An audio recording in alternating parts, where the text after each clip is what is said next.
the drama starts. Lap 30, 8 laps to go. Sandobi hoping to take advantage of these lapped cars. Poleski dives onto the right side. Very aggressive here. This is lap 4. The two Viceroys. Bill Frazier ahead of Matt Poleski. Frazier's off. Frazier hit the grass. You hit that tire wall, your day is done. Well, now it's lap 20. The Williams still trying to get around the Terrell team as he'll go around the left car and around those at the same time. At the same time, he's got the inside corner. Will he ride the curb? Yes, he will. He will get him on the inside. Vito Maria leading us all into Moss's corner. Look at the beauty as his right side will cook the grass a little away. 180, no, a 360. Oh. Who will yield going into this corner? It's really not meant for too wide as it will be Gernot. Gernot will yield. Lots of smoke picking up from that Williams car. He is pushing it to the absolute limit. 26 of 30 now. Only 4 laps to go. He's going to get the run coming out the final corner. He's going to pull up side by side with the leader. It's going to be a drag race to the finish. Who is going to get there first? It's going to be...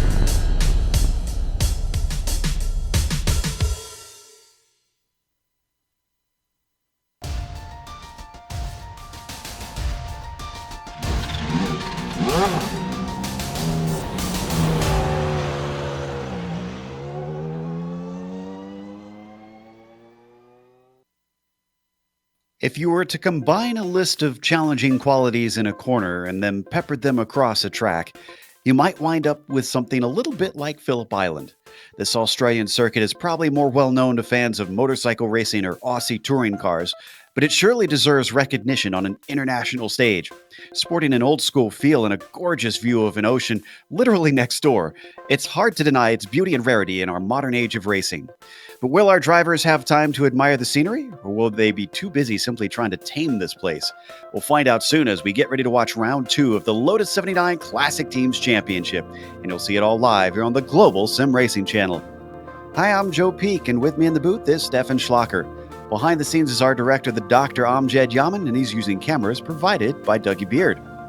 Steph, in our years of coverage here on GSRC, it's rare that this course doesn't put on a good show. Not only in our coverage, but also in real life. Be it the Australian Supercar Series or motorcycle racing, Phillip Island never fails to deliver. 12 turns in total and boasting an incredible flow that never gets interrupted from turn 1 to the last one, driving this track never gets boring. 2.76 miles in length or just under 4.5 kilometers, the Phillip Island circuit just lays a stone throw away from the extremely windy southern coast of Australia. If the wind is high, expect drivers to struggle, especially through Doohan, Lukey Heights and through turn 12. Bumps and curbs this time around won't be an issue, but yet again the vast height difference on this track will make some turn-ins blind. And to show you just how tricky this track to tackle is, we're gonna now send you trackside with our GSRC lap guide.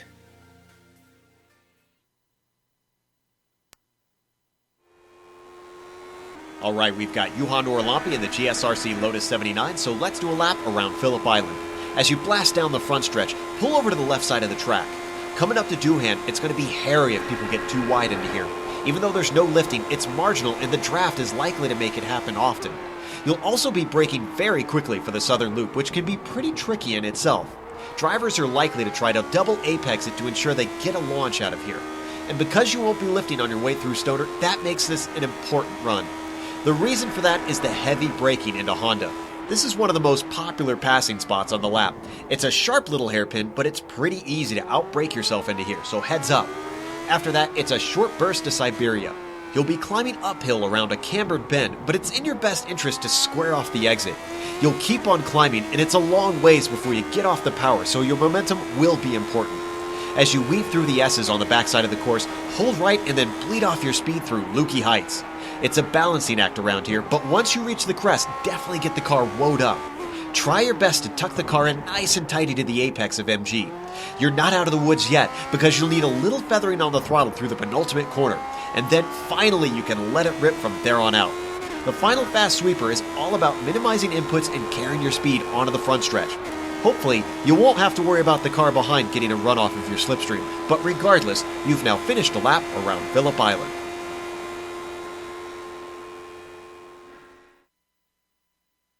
There you see a lap around Phillip Island from on board our Lotus 79.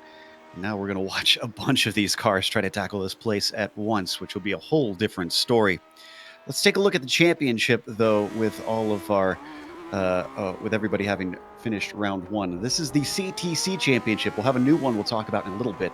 The Classic Teams Championship, still using the iRacing points. Matt Wood leading that with Steve Bycroft still trailing and Unhola behind him in third. Juan Costa has been really showing himself to be one to watch out for in this series lately. So has Tommy Unhola, although his participation has been a little spotty at times, and he runs a little hot and cold. So we'll see if he can keep that up. What about the Teams Championship in the CTC, Steph? Well, Joe, it is quite interesting there too, because Equipe Renault Elf 30 points to the names after the first race, but then we have Scuderia Ferrari in second place, 1 point behind, alongside Ensing Racing and Fittipaldi Automotive, all three, sharing that second place with 1 point behind the Renault team. And then we have two teams tied, just 2 points behind Renault Elf for that fifth place. So after first race, extremely tight, that one is. Let's take a look exactly what this race itself will entail. We are in round two, and we have drop weeks involved in that CTC Championship. There you see 4 for the drivers, 2 for the teams. The race length running at 36 laps today, because they do pretty quick laps around here. There is no scheduled stop for fuel or tires. Basically, the only reason you're coming in is if you have some damage, or maybe you forgot to put race fuel in. Hopefully you didn't make that rookie mistake. They have an incident cap, however, so you can be disqualified. So drivers need to watch out for that. We've got times trickling in here in qualifying thus far. Alex Millward just topping the charts just now over Nicola Kochi on that provisional pole. But we do have Juha Norlampi in here. So with his performance last week, he could yet take this pole away. Let's see if he's still on form. More drivers coming up to the top. Matt Wood now onto the front row as we watch on board Norlampi. Coming down the front stretch out of Swan. What's this first lap going to be for the Finn? A 1:18.5. That is, in fact, good enough for pole, just as Alexia Loma also joins him ahead of Millward. Now Bycroft up to the front. Quickly, we're getting a lot of drivers in. In fact, I think we should have every single driver getting a lap in on this first time around. Not often that we get everybody with a clean lap. Nope, looks like we just missed it. Chris Bauman missed his first lap, so not quite there. Now, of those points that I mentioned, they are running a Sunday championship. They're calling it the Sunday Grand Prix Series, specific to this broadcast race. Juha Norlampi is winning that right now since he won last round at 60 points. Matt Wood trailing him by 10, and then it's 14 points down to third place Bycroft. And then you've got Unhola and Costa in there as well for your top 5. We'll keep you up to date on that as time goes on. Alex Millward, in the meantime, Steph, looks like he's managed to top Norlampi on this second lap. Yeah, second lap always a bit faster in the Lotus 79 than the first one. And one thing I have to say is as Juha Norlampi nearly spins out of the second last turn as Loma crosses the line with a new pole lap at 1:18.315 to his name, topping Millward by about 1/10 there for that first place. I've been wanting a Sunday-only series for quite some time already for this series because, let's be honest, counting every single race that goes on in this series for the championship that is broadcasted is a little bit weird in my opinion. So yeah, finally we have a Sunday-only series. Makes it a little easier for us in the broadcast booth to calculate things and for the fans to follow along and the drivers to know what exactly they need to do. As we're now watching Matt Wood, he's completed both of his laps, so obviously he's slowing down now that he's content with about 2.5 minutes left. Everybody has finished their qualifying. Only driver we have out there is Norlampi, and he is essentially just running some warm-up laps from here on out.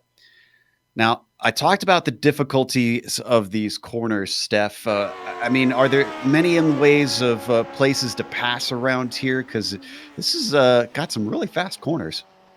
Well, passing-wise, you don't have all too much on this track, if I'm quite honest here.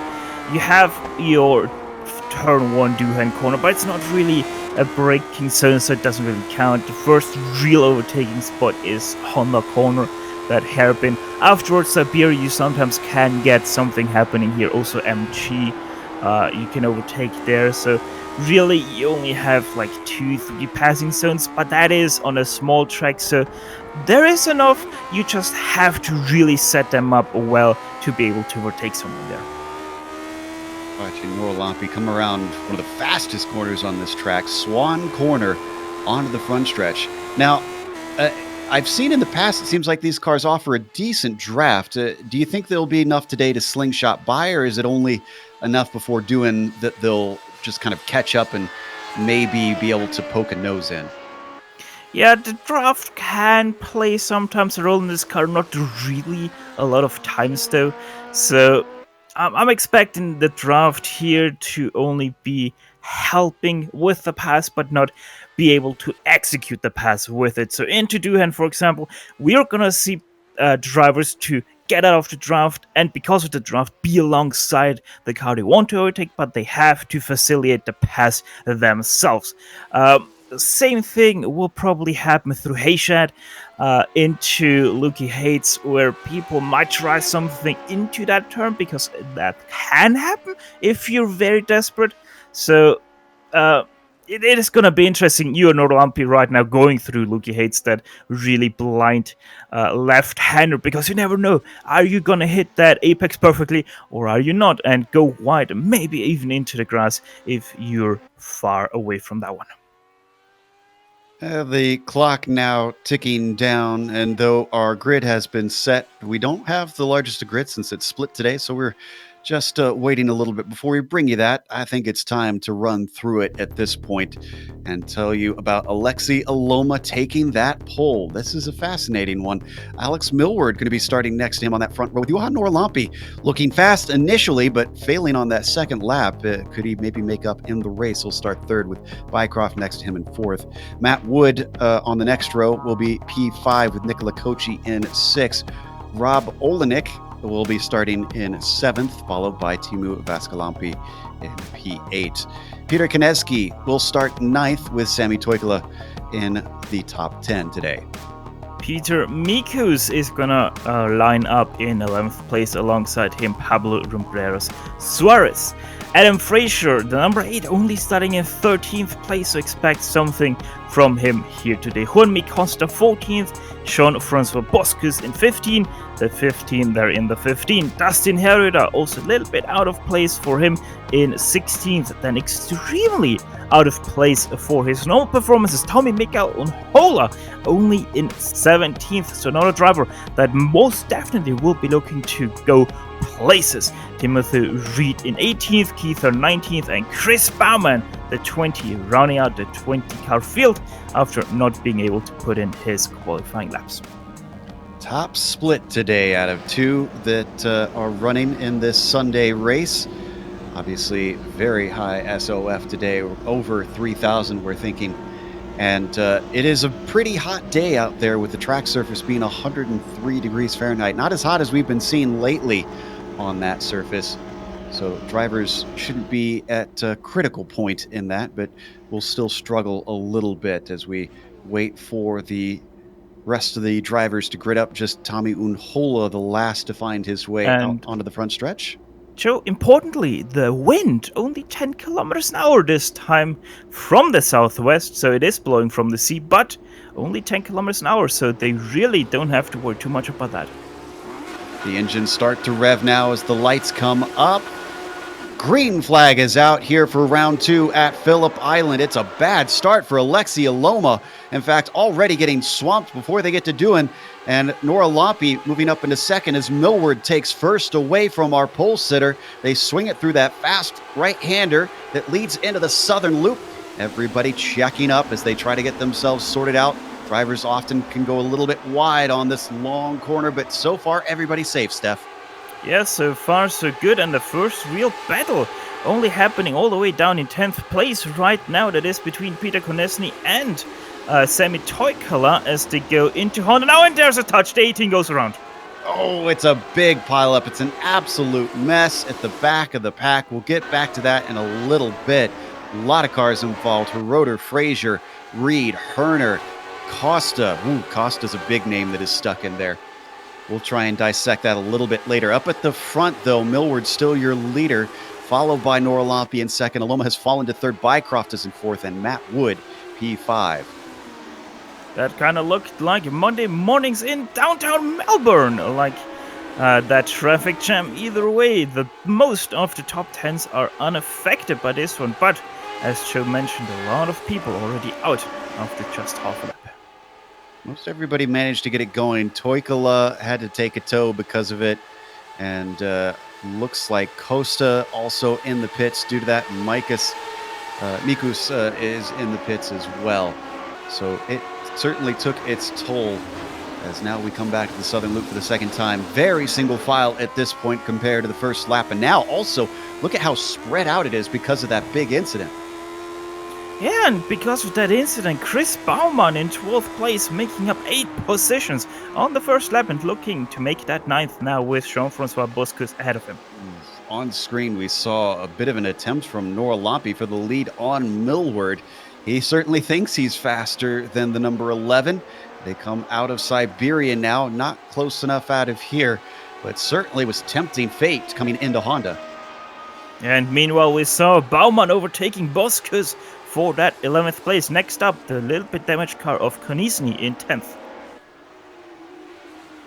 The number 18 well up ahead of him, one of the ones that were very spread out. We're still watching the top group as, Nora Lampe had a great run off of MG. This is looking very good for him. We were talking about that slipstream.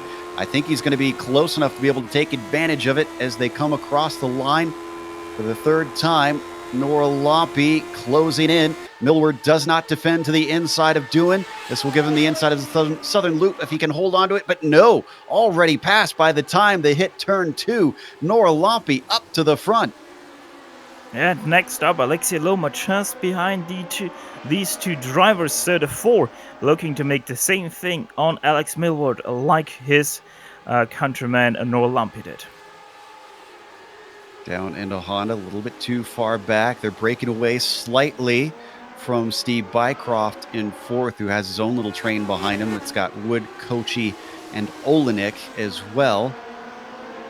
Climbing up towards the higher parts of this circuit through the S's and Hayshed and up to Lukey Heights. I think we had a problem with Adam Fraser. I see that he towed into the pits. I didn't see quite what happened there.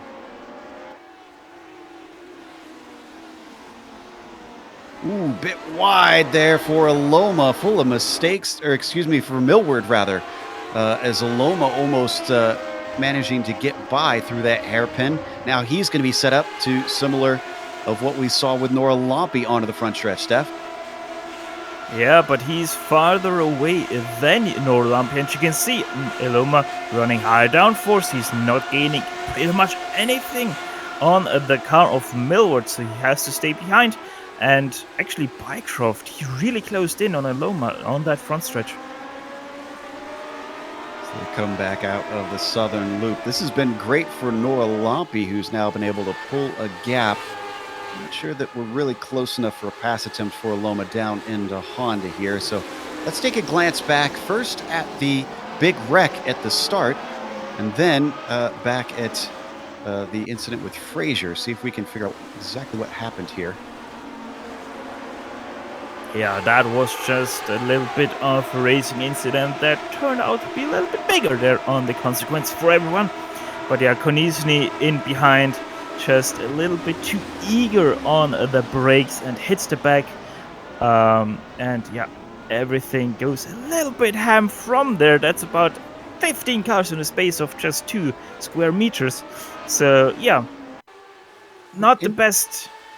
Interestingly, the first one also involved Fraser. He was the first to make contact with his teammate in front of him, Konecki there. So we're watching now this second incident with Fraser. You can see the damage on the nose, and it must have been enough that it's upset the handling because he just spun off of the southern loop.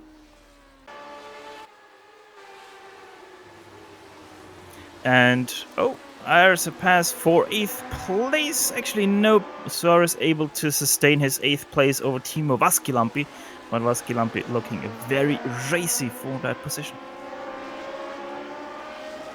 Timu still staying behind him.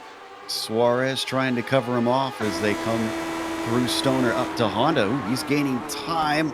It'd be a brave move if he tried it into there, but he decides to just stay on the racing line as they come out of Honda now. In behind though, Konieczny nearly spins out of Honda. That gives the opportunity to Baumann into Siberia. He's now on the inside for that turn. Does he get a drive off to challenge Konieczny through Hayshed? No, he's not. He's still awful close, and look at Peter trying to cover him off. That will give the inside. Nope, he's going to chop him off coming into Lukey Heights. Can't quite make the first apex. Swings it out a little bit wide, comes back to the racing line. Still, Baumann is pressurizing him, poking and prodding to try and find a way by. And I think he might get a good chance out of Swan here. Oh, but we have to go to P2 as Aloma is very close to the back of Millward. Sticks his nose out, ducks back in again. Boy, Millward is very much not able to capitalize on the quick first place that he took away. Unfortunately, doesn't seem to have the pace to really keep this up. He's been dropping off of Norlampi, who's now 1.2 seconds ahead, and it looks like Aloma really wants to get by before that his fellow Finn continues to increase that gap. In behind, you're able to see it. Baumann past Konieczny for 10th place, and Vaskilampi past Suarez for 8th place. Both passes happening into turn 1. Don't need to go to it, but Konieczny also went off at Honda, so he lost another position to Vasquez as well as we continue. Oh, this is looking strong. 4. Yeah, it is. Down to the outside of MG. That'll be very difficult to execute, but he could maybe do it over 2 turns as he's got the inside of the penultimate corner. Millward still trying to hang on desperately, and as they come into Swan, he's got the job done.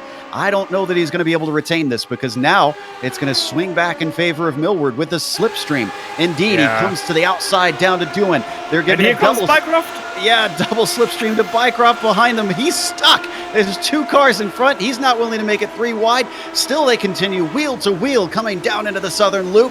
To the inside and a little bit ahead is Alex Millward. That's going to block off the momentum of Aloma. He's going to look for the over-under instead. Gets to the inside of Stoner. This is going to switch to the outside of Honda, though. This just keeps going. Nothing is ending this. Millward a little bit more timid on the brakes. Aloma still trying to get this to happen. They're wasting a ton of time here trying to sort this one out. And poor Steve Bycroft still waiting patiently in the popcorn position. I think Aloma finally has P2. If he would have wanted, there was the gap on the inside of turn 1, but Bycroft thinking better of it and enjoying this battle to the greatest. Millward most definitely running way less down for Stan Aloma, so Aloma once again will be under pressure down the Wayne Gardner straight, but for now he is in front of 2nd place and right behind of his fellow countryman, but Millward once again looking very strong out of the last turn, a little bit too strong. No keeps it inbound at turn 12 now down the Gardner Straight. There's a lot of gap there, but look at that closing rate of both Millward and Bycroft also coming up to Millward, both not able to do anything. All that tussling has meant they are now 2.6 seconds behind Norlampi. They wasted a lot of time there, and it's allowed Matt Wood and Nicola Kochi to really close in. This could become a 5-car battle for 2nd place to try and sort out this podium. Still, none of the top 3 able to get within striking distance as they woe up for Honda. Right on board now with Steve Bycroft, the 3rd in line. That was a big wobble from Aloma coming into Siberia. I'm amazed he caught that.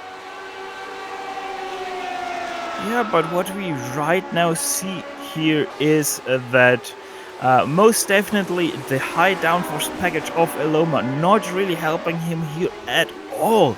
He doesn't really get any slipstream from the car ahead, plus he gives major slipstream to the cars behind, and actually now Bycroft and Millward in the prime position to overtake Aloma down the front stretch. As that was happening, Peter Konieczny had an off in Honda on his own. He gave up a number of positions and now falls to 15th. Looks like these three have spread apart a little bit down the front stretch. I think we have time to look at that replay that we've grabbed of Peter.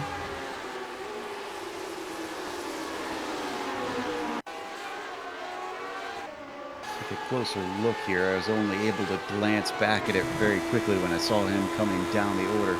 This is into Honda. Whoa, the closing rate maybe caught him out a little bit. The car got away from him and then almost got hit there as well. Wow, that was awful tight. Who was that? That was Dustin Herrera in his, I think he's driving an Alpha, if I remember correctly.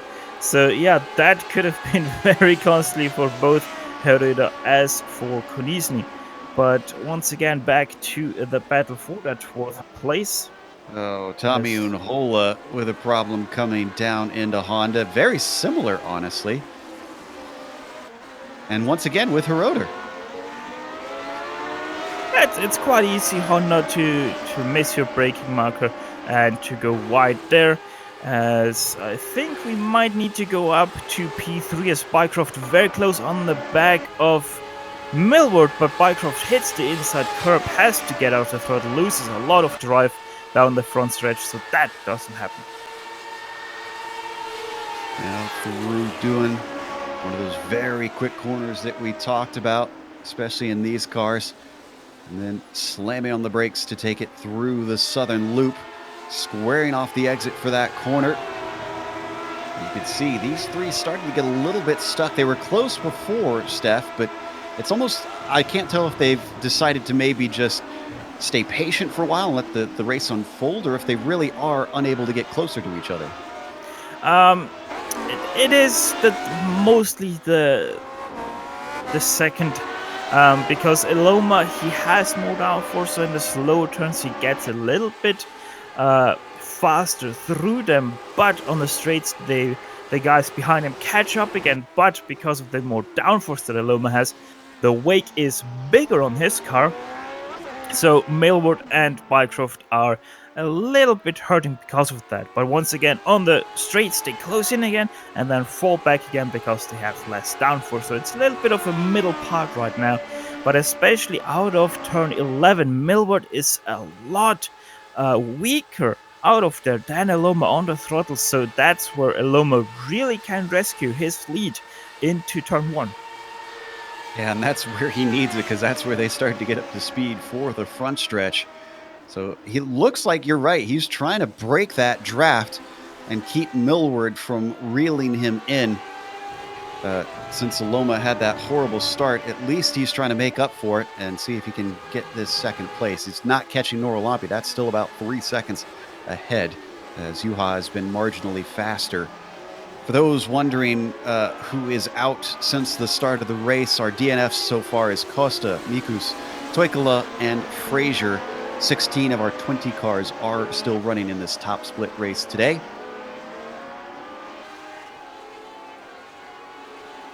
About a third of the way through this as we jump down to Nikola Kochi, who's being chased by Rob Olenek for this 6th position. Rob's been in a lot of adventures this weekend in the vintage cars, and he's capping things off here in the 79. There is also a battle forming for P12 between Dustin Herrera and Tommy Unhola. So yeah, they are now both going into MG through Lukey Hates. So, very wide there for Herrera. And Dustin's the one we've been seeing braking earlier than the drivers behind him a couple times already. Unhola maybe won't have to wait till Honda this time, because he's got a great run onto the front stretch as Herrera tries to break the slipstream and actually does so somewhat successfully. Tommy stalls out next to him, tries to go side by side down through Duan, and now he's got it done.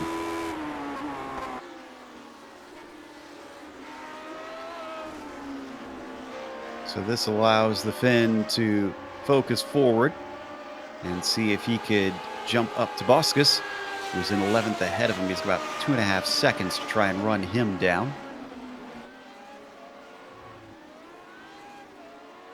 This battle might pick up again, though back with Herroder because Timothy Reed also not too far behind.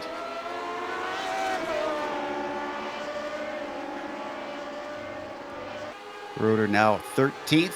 Reed running 14th, and Hola promoted to P12 with that move that he just made. That opening incident really affected the complexion of this race as we see Alexi Aloma set the fastest lap of the race. Well then, I take back what I said before. Aloma chopped it off by 0.4 of a second up to Nora Lampe. Last lap, 0.2 there faster from Aloma than Nora Lampe. So Nora Lampe most definitely getting a little bit of a challenge from Aloma, but the question is it enough? Right now the gap stands at 2.66 seconds between first and second place. We still have about 20 something laps left, 24 laps left with this one. So most definitely, if he keeps closing the gap by 0.2 each lap, he will be there. But the question is, how much challenge can Aloma bring with him up to Nora Lampe? It almost looks like Alexi is one who drives better when he's on his own, because it seemed like when he had Millward to kind of distract him in his mirrors, he was struggling for pace, even when he wasn't battling him. But now that he's broken the draft, it's like something switched in his brain, and now let's see this lap by. Still a 19.3, close-ish to the last one. In behind Steve Bycroft trying to overtake Millward now for P3 down into turn 1, but not able to succeed once again. Steve has been frustratingly close to Millward a number of times. Wonder if he's ruining the fact that he didn't take advantage when Millward was fighting with Aloma earlier. That was probably his best opportunity. Closes in into Honda, maybe a little bit too hot into the corner as he slides and catches it. Loses a little time with that move, but at least avoids disaster. Right on board with Steve now. The Hoosier chasing the UK&I driver up to the highest part of the circuit. Once again, a little wide for Steve Bycroft. Steph, I mean, is he trying a little too hard here? I'm not sure. Bycroft, he seems to sometimes be pushing a little bit too much, but it's just how his car sometimes drives. Let's actually see what he can do. He has a great run out of T12. He's a little bit far back on the car ahead of Millward. He's closing in quite a lot, but once again can't do it through Dooham. But the Southern Loot coming up. Once again, too little downforce to really keep up the momentum as Millward. Wow, what a save. Catch. It doesn't save him the position, though, as Bycroft pounces, seeing an opening, and now he is through. He might have to defend a little bit because Millward close behind as they come up to Honda, but no, Alex going to stay on the racing line. My goodness, we both saw the same thing, Steph. I thought he was taking a trip to the beach. Yeah, and if he would be taking a trip to the beach, that would have been quite the excursion for Millward. We'll go back to a replay of that in a little bit because this is still very tight between them. I don't think Bycroft is quite out of the woods. Millward looking wide, coming through Lukey Heights, but then comes back to the racing line as they plunge down the hill towards MG. Could he be setting him up for the front stretch? It's looked like Bycroft has been a little faster along that straight. Coming now through Swan. Millward extremely close to the back of Bycroft. The draft will come into play right about now. There he comes, getting closer and closer, but just not enough. Seems to be a little bit short there on his sixth gear.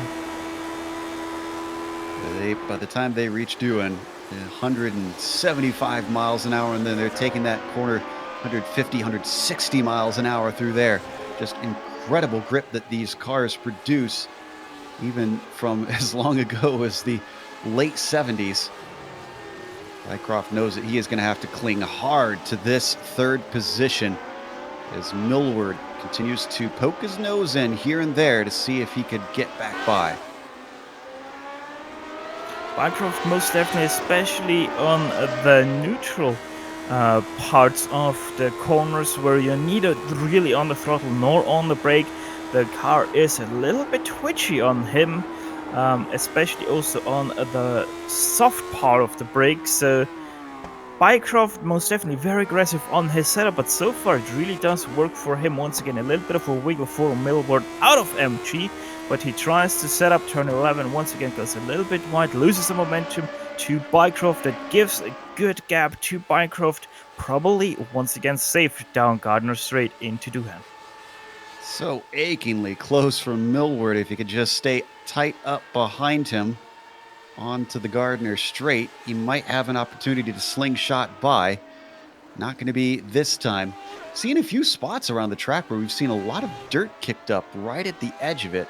Wondering if that's going to affect drivers if they go that little bit far wide. Let's take a look at what put them in this position. We've got the replay pulled up here. That happened into the southern loop. And when we come back, Rob Olenek just had an off in a Honda. Here we go, riding on board. Let's watch the hands here. Wow, he knew very early that thing was going away. Yeah, in the Lotus 79 you can feel stuff like that quite early. You're gonna feel how the car gets a little bit light on the wheel, and then you just have to be very quick on reacting, like Millward was, and you most of the times can save the car quite easily, but you have to be very fast in your actions, otherwise you're gonna spin out. Thus, Millward only lost one position and not the car, so he still is in hot pursuit of Steve Mycroft. And here's the Olenek replay where he was trying to make a pass. That was on the car of Nicola Kochi for what was sixth position. But unfortunately, being a little bit too ambitious on the brakes, Olenek stays in P7. Yeah, exactly. That's what I call a little bit ambitious there from Rob Olenek. Comes from quite far back there. Not really an opening there for that. He tries to shoot the gap, just completely outbrakes himself, and he not really overtakes Koshi. But the good thing for him, he also didn't lose a position. Now at the halfway mark of this race, let's take a glance at our leader, Nora Lompe, and taking a look at the gap back to Aloma. Yuha seems to have responded, Steph. It's now been stuck at about 2.5 seconds, and Alexi's not making as big of inroads. Not only that, but the times of Aloma are starting to drop off ever so slightly. He's now in the middle part of the 119s, where Nora Lompe still does low 19s, last lap a 19.4 by Yuha and a 19.0 by Aloma, so completely proving me wrong there. Yeah, hard to really get a finger on what's going on with our leaders. We'll keep an eye on them and keep you up to date. A lot of the battles have started to spread apart, but one that is not is still that fight for third with Bycroft and Millward. Steve still in the lead of those two and on the podium. One thing I can tell from experience is that it's very hard to be consistent in this car on a very small margin. Now, I'm a very consistent driver times-wise.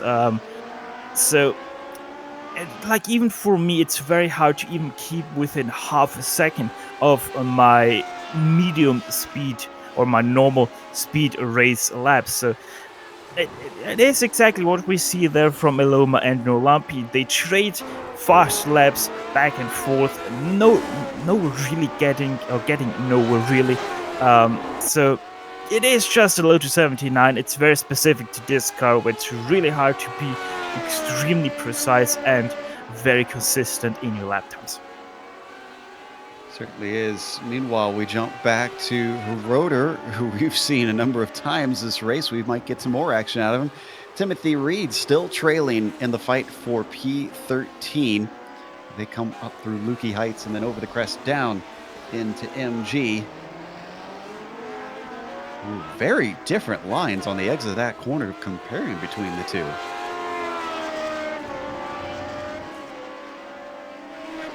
Now onto the front stretch.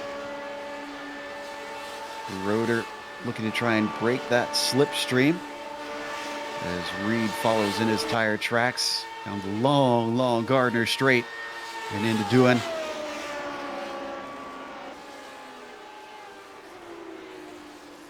Still with about 15, 16 laps to go left in this race. Let's take a glance since these two don't seem to be closing in at Matt Wood, who we haven't mentioned since very early on when he was closing on what was the battle for second place and has since kind of fallen into no man's land. He's 2 seconds back from Millward. He's 3.5 seconds up from Kochi, but running a consistent race in that Renault. Yeah, Matt Wood in the more boring part of the racing right now. Last 2 laps were within 2/100ths of a second. Now he is just 1/10 slower than his personal fastest lap. So Matt Wood, once again, very consistent in his Renault, just not always the fastest car out there, or pretty much never the fastest car out there, but always very consistent in getting his top 5s. And once again, exactly that, proving at that point, started in 5th, right now still in 5th. So we jump back to the battle for P3, Bycroft. Ever since, and that was a big mistake from Millward coming out of Honda. One of the easy things to do in this car, Steph, getting greedy on that throttle. Pretty much, yeah, especially out of slow turns. It's very easy to spin those big fat tires in the rear, and that is exactly what Millward did. No real downforce generated by the underfloor nor the wings on the top.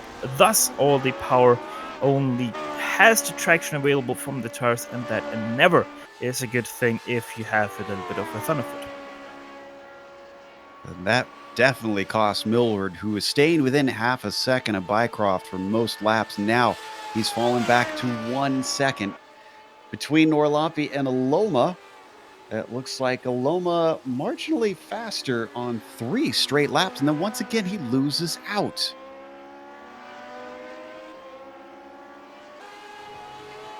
Fascinating back and forth between these two. It definitely seems like they're giving it their all.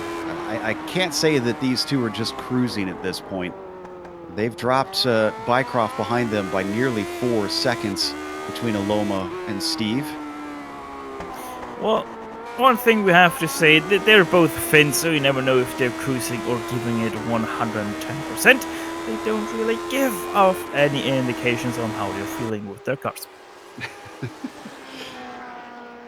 Juha, the Preacher, won the first round at another track with a lot of fast corners and very tricky. Clearly he likes this style of track, and just about set on another win, so back-to-back to kick things off in the season. Loma going to try to deny him that one, of course.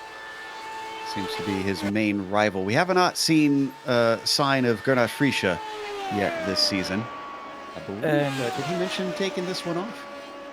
I'm not sure. I think he said he might not be there for the first 2, but at the very start of the broadcast we said we're not expecting pit stops, and I just picked up that Tommy and Hola actually need a pit stop. I think he may have been involved in that opening incident. So I think that's why we're seeing him having been in and out. It was just a very quick one, about 6 seconds. So maybe he just had a slight bit of damage that he felt uneasy about trying to drive with, and has since returned. The car looks pretty good, if I'm honest, here as we look closely at the Ferrari. Actually, not even sure if that is a correct.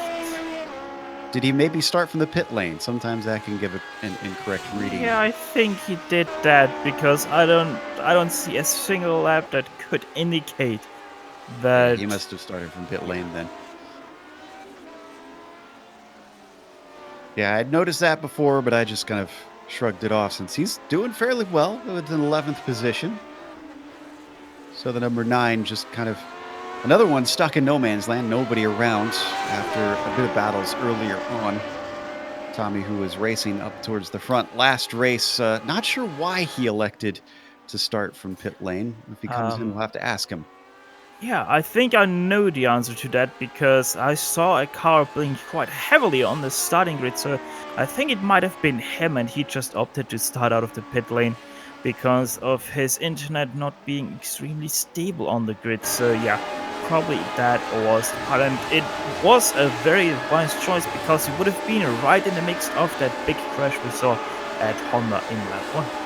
From up above on the blimp, we look at the gap between Aloma and Norlampi. It has come down a bit because Alexei just set the fastest lap last time. Or no, he was just shy of it looks like, but an incredibly fast lap at an 18.96. That closes it down to 2.1 seconds now. It was the fastest lap by about 6 thousandths of a second over Norlampi's 18.973. So yeah, Aloma most definitely closing. We've seen the first 2 laps under 19, and once again an 18.825 by Aloma versus an 18.987 from Johan Norlampi. So once again a 10th closer. Alexei Aloma is getting it. Most definitely seems like Aloma feeling very much more confident with a low fuel car than the one with high fuel. I was just about to say, I wonder if his setup maybe works a little bit better late in the run compared to Norlampi. It's looking like a little bit of a trend, but hard to tell just based on 2 laps. Try and follow and see if this one as well. If it's 3 laps in a row, then I think we can safely say that Loma's car is coming to the fore. He's starting to run out of laps, though. He's got to hustle if he actually wants to get up to Norlampi. Well, he's still got 12 laps left with this one, so coming to 11 laps to go. But Aloma, I think if he keeps up this rate of closing, he will most definitely be there to challenge Norlampi. Just the question is, will Aloma be able to do anything against Norlampi with his higher downforce setup? Let's have a look once again at the lap times. 19.153 for Norlampi versus 18.756 for Aloma. Yeah, I think we could safely say Aloma's coming. He has now got it down to 1.7 seconds. Norlampi might want to start looking in those mirrors a little bit because he'll need to use them a whole lot more if Aloma does indeed catch him. See, I was thinking if it was a 10th at a time, Aloma wouldn't have enough to cut down 2 full seconds. But if he keeps doing that compared to Norlampi, you're right. He is certainly going to be there. More problems with Olenek. Was this once again with Kochi? No, this was on his own, and it was in the southern loop. Yeah, once again, just a little bit too fast on the entrance, a little bit too shallow into the turn, too early on the apex, spins it out right through the middle of the turn. No harm, no foul, but I think, if I remember correctly, he lost 1 position. No, he didn't. So he still is in 7th place. He had nearly 15 seconds back to Vaskilampi. So yeah, much in the clear of Robolinik, who is now extremely in no man's land between Vaskilampi and Kochi. Rob's not been having a good race here today. That's for sure. He started things off well with the Lotus 49, the older of the 2 Loti that we have here on iRacing, and did very well at Watkins Glen. And then it was a bit of a mixed bag down in the Nissan.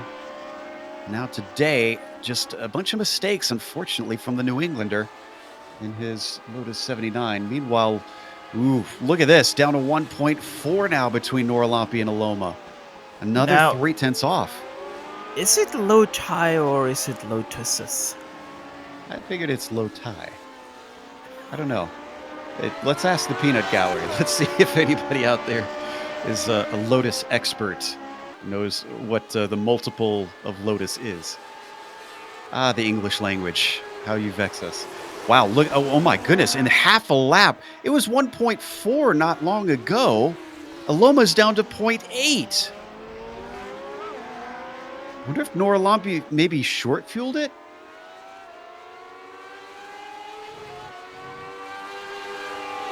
So, according to the internet, we're both right. It could be Loti or Lotuses. Just don't call them late for dinner. Meanwhile, on screen, as we look over the rear wing of Juha Norlampi, Alexia Loma has it down to 0.6 of a second. Again, Loma was on the pole. Norlampi, who we were surprised with his failed second lap, was only able to put it in third on the grid. We expected him to do better in the race, and he did at the start. Now, if you're just joining us, it has gone from advantage Norlampi to advantage Loma. It continues to come down to 0.6 of a second. He looks very close coming through Honda, and it's now 0.4 of a second.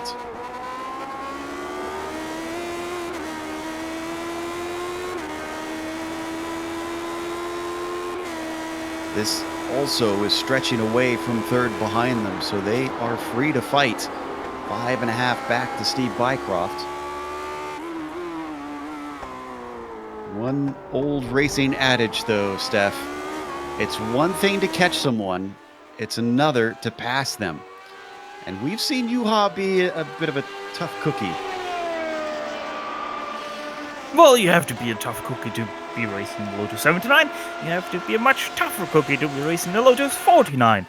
But no, Aloma most definitely closing in. His closing rate at the moment, it now has slowed down to only a 10th. That is obviously because of the aero wash that the Lotus 79 experiences. But I would say with the speed Aloma has, he most definitely is able to pass Norlampi.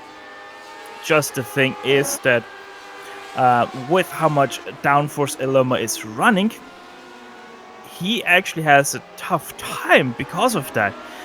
Because he can't pass down Gardner or into Honda because he just doesn't get enough of the draft to make something happen. Where he really has the chance to overtake is now into MG because of his higher downforce setup, or to make them force into mistakes down into Honda. So we might actually see that now. Loma, look at how much he's closing in through Lukey Hates. Actually, he has to go on the defensive line. Norlampi tries to do it around the outside of Loma. He doesn't get to drive too much, though, but he's on the inside. Oh, that's a big wobble. And he catches it. Oh, he doesn't even lose too much time. Loma, his first attempt at a pass doesn't work out, but that was awful close. He almost had a nose ahead at times of Norlampi. Now down to 7 laps to go.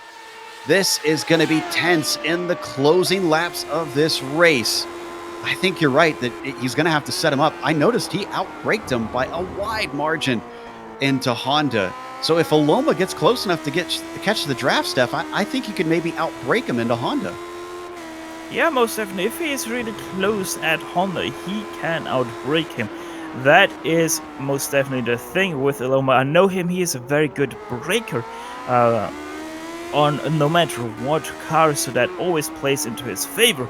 Norlampi seems to be always a little bit soft on the brakes, so a little bit on the opposing ends of the spectrum for both of them, as they might actually also run soon onto the back of Keith Herner, as once again they come up to Lukey Hates, the very blind, very fast, very long left-hander up the hill, and then plunging down into MG. Boy, that was a great call from you before as well. Loma using the run through Lukey into MG. He just about pulled it off. Ooh, he's awful close coming around Swan. Is this going to be good enough that he could use that draft coming down the Gardner straight? I think Norlampi is afraid of it because he tries to weave and break that draft. He does a little bit. Loma can't quite get up beside him. Yeah, just once again shows how little Aloma is actually gaining on the front stretch because of the draft. Now, I also think that he's running out of breath in the last gear, so most definitely not the best setup when he's running behind someone for Aloma. Down into Honda once again. The accordion together. How cool is the fin ahead going to be? Which is the cooler fin, I guess, is the question here today. This is going to be amazing to watch. Norlampi up ahead of Aloma, but only by about a car length. Oh! As he tries to take it as wide as possible coming into Lukey Heights, and that might just keep him safe. Misshift by Aloma there on the entry, really did downshift a little bit too early, ran right into the limiter of that fourth gear and nearly spun himself out twice on the hill and on the crest. So Aloma lost a little bit of time there, but through turn 12 once again closing in. Now look at how little he will close in on Nolampi, already hitting that mark. Now there he goes, there he stalls now in the draft of Nolampi, so really not able to do much into turn 2, but now the southern loop, that's where he has to set up his run. Look at how much wider he is. That's too wide though! And that might be the nail in the coffin. Aloma pushing too hard into the southern loop. Keeps it from going around, but unfortunately finds himself off into the dirt. Let's watch from on board. He tried to do exactly what I thought he wants to do. He really trying to try to square off that second apex as much as possible. Just running a little bit too wide, getting quite heavily into those marbles, and off he went into the beach of the southern coast of Australia. Now, Bycroft is up behind Aloma now because of the time he lost, but when did we miss that Millward fell 5 seconds behind Steve? Once Millward had his first mistakes, he had a few more mistakes that really dropped him off. Always some small little mistake, like half a second there. So yeah, Millward really dropping off, really paying the price for overusing his tires. And actually, Matt Wood starting to close in on Millward for the 4th place. I'd say that the preacher's saving grace is other people's mistakes, but you have to admit, he dealt with that pressure incredibly well and avoided putting himself in a compromising position. And this is allowing him now to essentially romp away with the win. All he has to do is just run a consistent pace and not make any errors of his own. Oh, and Millward's had a problem. Again in the southern loop. He is fully off the course and he loses a position to Matt Wood because of this. And that is one of the weirdest spins I've ever seen. The rear just starts to come away. Yeah. There's no saving it. No, like, that's one of the weirdest spins I've ever seen, because I've never seen the Lotus 79 behave like that ever before. Yes, he did a downshift, but he was already starting to spin out before he did that downshift, so I really don't know what really happened there with Millward. Maybe he just overused his rear tires that much that they don't provide much grip anymore. Could be. Maybe he fiddled with his brake bias a little too much. Could have locked up the rears. Whatever the case, the number 11, who was on the front row, is now down to 5th, unfortunately. Another driver, much like we saw with Olenek, who is going to be kicking himself for his own mistakes, because a better finish was certainly on the table. Meanwhile, we've jumped back to Aloma, still dealing with Bycroft, a little less than a second behind him.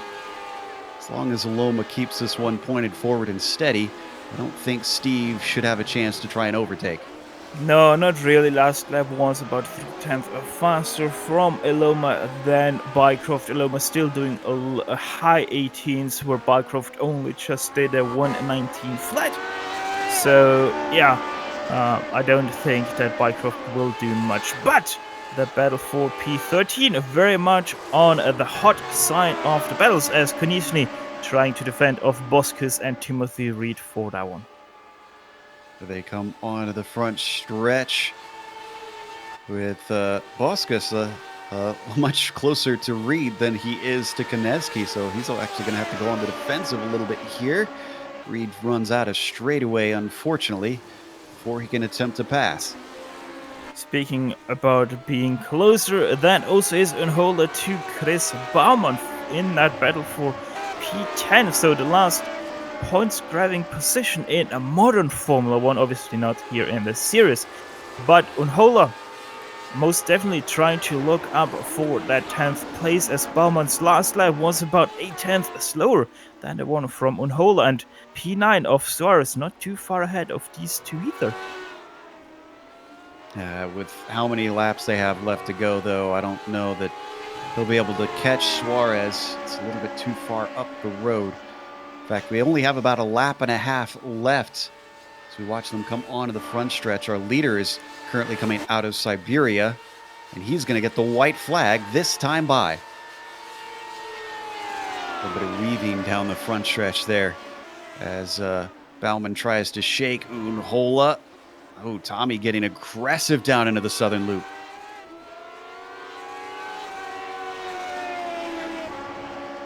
Falls back a little bit from that alternate line. So as we come to our leader, Juha Norlampi, both races now really having to hold back fast drivers, even though he looked very fast at the start of this race, getting himself up into the lead and pulling away. The number one machine has one more lap to go to finish in P1.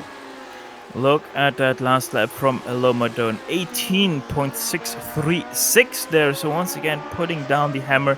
Now, when Baumann gave up the position, in spectacular fashion. That is not only the position, but also the race, as he is stuck in the tire barrier. No, I think he's able to pull out. Yeah, he's gotten back on the road. Wonder if he accidentally stalled it and just had to get it going once again. But it sends him all the way to 15th, unfortunately. But just a couple more corners to go for our leader as he goes past the site of the accident down into MG. Juha Norlampi now 2 turns left. And even though it's been cut down to 2.4 seconds back to his countryman Aloma, he is under no threat. 2 for 2 to start the season for Juha Norlampi, taking a win at Phillip Island. In second place, Alexei Loma will take it home from first, so a little bit disappointed probably about that one as he once again puts in a new fastest lap of the race ahead of Steve Bycroft in third place. Nice podium from Steve. Wood going to follow him home in fourth. Millward only managing a top 5 today. Back there a long ways. How about Nicola Kochi with his quiet run to sixth, though? Not his best result ever, but still stayed out of trouble. Not something everybody can say. Yeah, Rob Olenek, after a very interesting race, Timo Vaskilampi actually has spun out of turn 12 on his very last attempt. Will he lose that position? No, he won't. So 8th goes to Vaskilampi, 9th to Pablo Suarez, and running out to top 10, Tommy Mikkel Onhola. Looks like all drivers finished on the lead lap that actually completed the race, which is 15 out of our 20 starters. The last one is going to be Jean-Francois Boscus. No, Keith Honer still was racing. He's 1 lap down. Okay, so only one car got lapped. Not quite everybody. As we now take a quick break here on the Global Sim Racing Channel. We'll come back after this with the unofficial results as well as driver interviews. If you stick around on screen, you'll see all the upcoming races here on the GSRC.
Welcome back to Phillip Island. We just watched round 2 of the Lotus 79 Classic Teams Championship.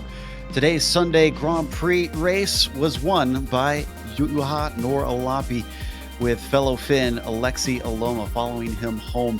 It would have been a lot closer than what you see with those 2 seconds, because Aloma continued to battle him in the dying stages faster on low fuel, but he just unfortunately shot himself in the foot with his own mistake and fell backwards. Steve Bycroft just behind him to take something of a quiet podium.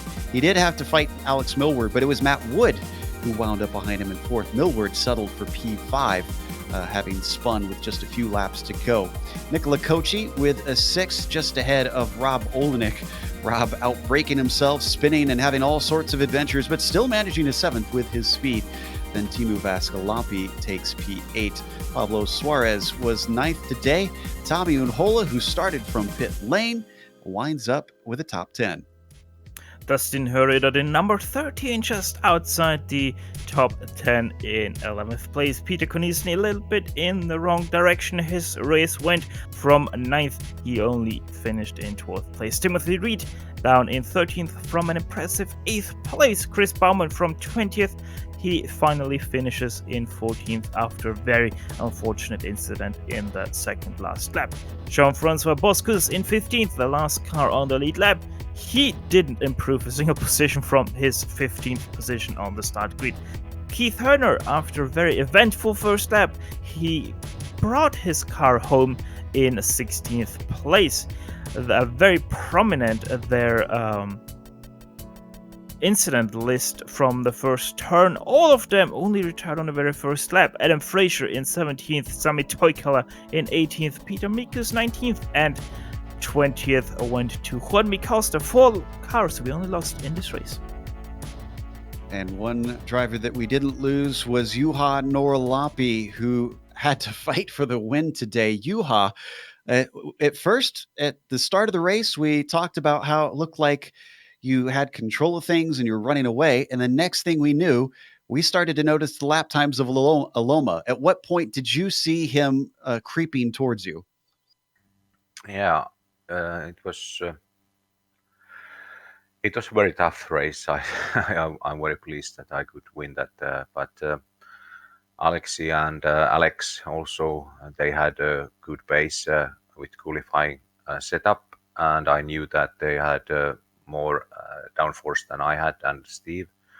So when the weather went high and it was very hot, hotter than it was earlier here, I knew that I'm in trouble and I couldn't manage to at the pole position. But when the start came, I was lucky that Alexi had too long first gear and I could pass him, and then I could pass Alex also.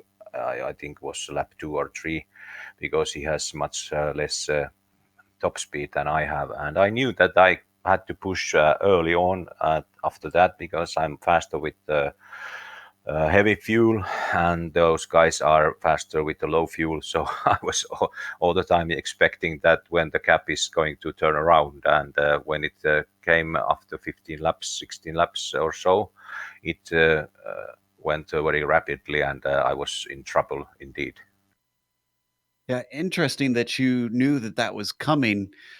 What sort of philosophy do you kind of take for setup on the car at a track like this? It's got some pretty high speed portions, but it also has a lot of long corners. So is it sort of a toss up between high downforce and low downforce?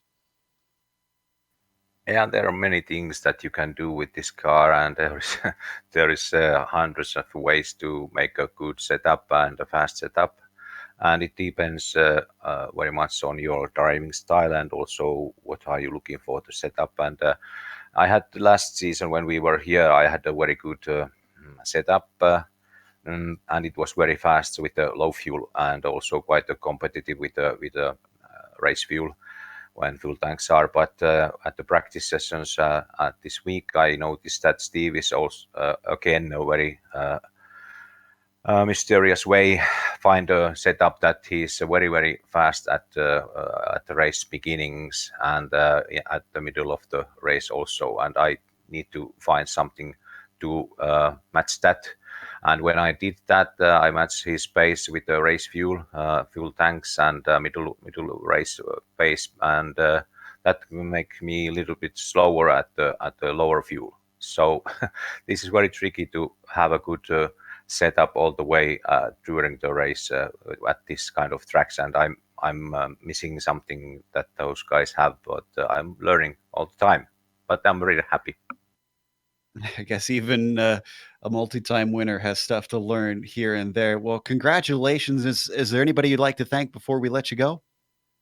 Of course, I want to praise the God and the Lord for me helping me to be healthy and able to race. And I want to congratulate Alexi and Steve and Alex also, and Matt also. And I'm hoping that Alexi is going to stay with us because he's one of the fastest guys here in Finland.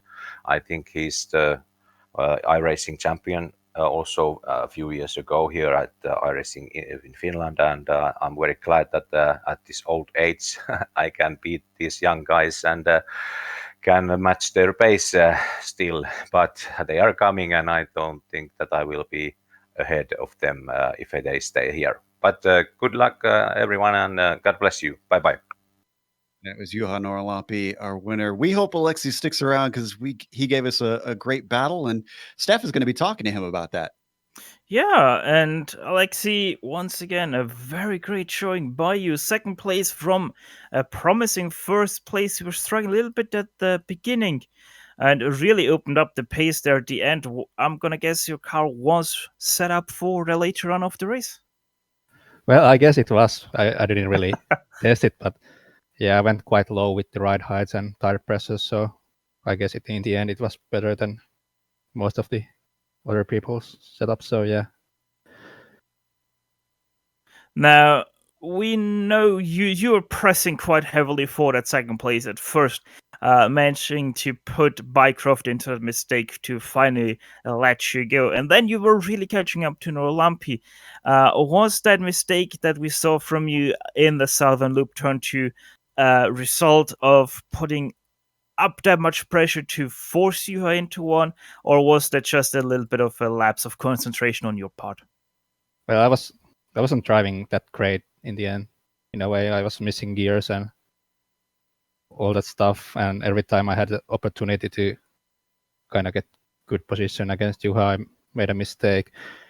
And yeah, that turned to going off the track. I guess I just tried to get just a bit, take the entry a bit more outside to get good exit and try to pass him to turn 4 or 3, whatever it's called. So yeah, I just missed my missed my marks. Well, next up, a very different track from this one. We're going to go to Imola. How are you looking forward to the chicane-filled Italian track? I don't know. It felt like that track has quite a lot of slowish corners, so I felt like my car was really good on slow corners here. So yeah, if I'm going to do that race, I guess it's going to be pretty good for me, hopefully. Well, we are going to looking forward to seeing you in that race, Alexi. Thanks once again for talking to us, and congrats on a second place. Thank you. Alexi Aloma there talking with us. Next up, Nicola Cochi with Topeak. Yeah, speaking of Italian tracks coming up, we've got an Italian driver, but Nicola, other than the start of the race and maybe a little bit of excitement with Rob there in the middle of the race, it looked like you kind of were put out there on your own and just had to focus on what you were doing. Yeah, hi guys. It was pretty much like a kind of quietish race, but honestly, it was a lot harder than it looked because I don't know if anybody else was just faster than me or if I was going time just like slower than anybody else. But I have so much trouble in this track. I couldn't develop the setup. I couldn't find the pace. I was even watching Max during the race and realized that my line was not like the good one. So I just like lost so much time in the weekend trying to get my pace up there with the fastest guy, but honestly, I had no chance this time. This was my first week in the 79 at Phillip Island, and I didn't recognize, I didn't foresaw that this is going to be like that hard. I think I thought I would be closer to the fast guy, but it didn't happen. So I was just pushing and making mistakes all over all the other races, and I had only like a one big mistake here, but I was trying to finish the race honestly, because I knew that I had no chance to be like with the fast guy anyway. Now, I mentioned you had a moment of excitement with Rob Olenek where he seemed to attempt to pass and then you let him through and took it right back. How did you have the awareness to know that he was coming and then be able to duck right under him so quickly? Yeah, that was pretty fast, reaction there. I just saw that he was very close going to the braking zone because I saw in the F3 box.